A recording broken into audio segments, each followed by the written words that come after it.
अस्सलाम वालेकुम। गोजरा तहसील मलकवा से मुखातिब रिपोर्ट।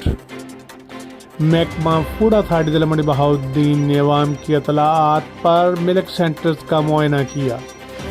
गोजरा में नाकस और मुद्र सेहत दूध बनाने वाले 2 सेंटर पर छापा मारा गया। 1650 लीटर दूध नाकस और मुद्र सेहत को तलब कर दिया गया।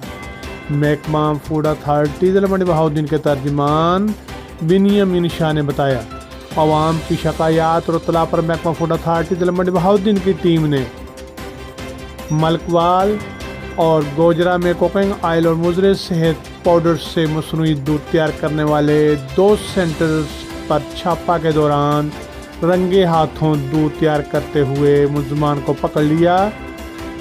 दूध ज़िला मंडी बहाउद्दीन और गुजरांवाले के शहरियों के लिए सप्लाई होना था।